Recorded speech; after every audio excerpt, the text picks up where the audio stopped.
पूर्व काल में रत्नाकर नाम का एक लुटेरा हुआ करता था। वह अपने साथियों के साथ जंगल में रहता था और वहां से गुजरने वाले यात्रियों को डरा धमकाकर उन्हें लूट लिया करता था। दूर दूर के गांव में भी रत्नाकर के नाम का खौफ था। लोगों को रात्रि को उस जंगल में निकलने से भी डर लगता था। एक समय की बात है कि दिन ढल चुका था और चारों तरफ घना अंधकार छा रहा था। उस समय देवर्षि नारद उस जंगल में भ्रमण कर रहे थे। तभी उस लुटेरे रत्नाकर ने अपने साथियों के साथ देवर्षि नारद को चारों तरफ से घेर लिया। देवर्षि नारद तो अपने आप में मगन थे। उनके मन में रत्नाकर और उनके साथियों का किसी प्रकार का कोई भय नहीं था। रत्नाकर ने देवर्षि नारद से पूछा, सुनो ब्राह्मण, मेरा नाम रत्नाकर है, मैं एक लुटेरा हूँ। क्या तुमको मुझसे किसी प्रकार का भय नहीं लग रहा? तब देवर्षि नारद ने कहा, नहीं रत्नाकर, मुझे तुमसे किसी भी प्रकार का भय नहीं लग रहा है। मुझे ना तो किसी प्रकार की असफलता से डर है और ना ही मुझे अपने प्राणों का भय है, ना कल का और ना ही कलंक का।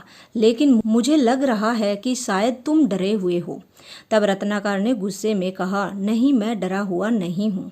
मुझे भला किसका डर हो सकता है? देवर्षि नारद ने कहा, अगर तुम डरे हुए नहीं हो तो इस जंगल में छिपकर क्यों बैठे हो? शायद तुम किसी राजा से डरते हो या फिर प्रजा से।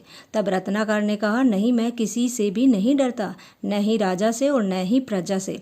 तब देवर्षि नारद ने मुस्कुराकर कहा, तुम यात्रियों को लूटने का पाप कर रहे हो और तुम पाप से ही डरते हो, इसीलिए तुम यहाँ इस जंगल में छिपकर बैठे हो। परंतु शायद तुमको पता नहीं है कि तुम्हारे इस पाप के भागीदार केवल तुम ही हो। इस पाप का दंड तुम्हें अकेले ही भोगना होगा। तुम्हारा कोई भी परिचित तुम्हारा साथ नहीं देगा। तब रत्नाकर ने गुस्से में आकर कहा कि हे ब्राह्मण, तुम मुझे उकसा रहे हो। मैं ये सब काम अपने परिवार का पेट भरने के लिए करता हूँ और मेरी पत्नी, मेरे बच्चे, मेरे पिता सभी मेरे इस काम में मेरा साथ दे रहे हैं। तब देवर्षि नारद ने कहा, सुनो रत्नाकर, मुझे अपने प्राणों का कोई भय नहीं है। ऐसा करो, तुम मुझे यहाँ पेड़ के साथ बांधकर अपने घर जाओ और अपने सभी परिवारजनों से पूछो कि क्या वे तुम्हारे इस पाप में तुम्हारे साथ है। रत्नाकर को देवर्षि नारद की बात सही लगी और वह उनको पेड़ से बांधकर अपने घर की तरफ जाने लगा। अपने घर पहुंचकर उसने सबसे पहले अपनी पत्नी से पूछा कि मैं जो ये पाप करता हूँ, क्या तुम इस पाप में मेरे साथ हो? तो रत्नाकर की पत्नी ने उत्तर दिया कि स्वामी, आप इस परिवार के पालक हैं, ये तो आपका कर्तव्य है, परंतु आपके इस पाप में मेरा कोई हिस्सा नहीं है। रत्नाकर बेचारा उदास सा होकर अपने पिता के पास गया और उनसे भी यही सवाल पूछा। तो उनके पिता ने कहा, बेटा, ये तो तेरी खुद की कमाई है, इस पाप में हमारा कोई हिस्सा नहीं है। रत्नाकर के प्राण सूख गए। उसे तो ये सब सुनकर बहुत बड़ा धक्का लगा कि वह जिनके लिए लोगों को डरा धमकाकर लूटने का पाप कर रहा है, वे सभी उनके पाप में भागीदार होने को तैयार नहीं है। रत्नाकर हताश और दुखी होकर वापस देवर्षि नारद के पास गया और उनके पैरों में गिर पड़ा और क्षमा याचना करने लगा। देवर्षि नारद ने उसे उठाया और सत्य का ज्ञान दिया। देवर्षि नारद ने कहा, सुनो रत्नाकर, इस धरती पर हम जो भी कार्य करते हैं, चाहे गलत हो या सही, सबका पाप और पुण्य हमें खुद को ही भुगतना पड़ता है। हमारे सभी खराब कर्म के लिए हम खुद ही जिम्मेदार होते हैं।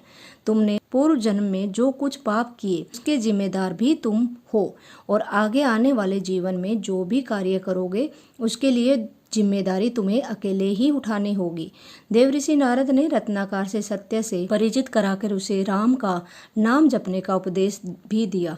रत्नाकर से राम नाम लिया ही नहीं जाता था, तो नारद मुनि ने उसे मरा मरा का उच्चारण करने को कहा और मरा मरा का उच्चारण करते हुए यही रत्नाकर राम नाम का जाप करने लगा।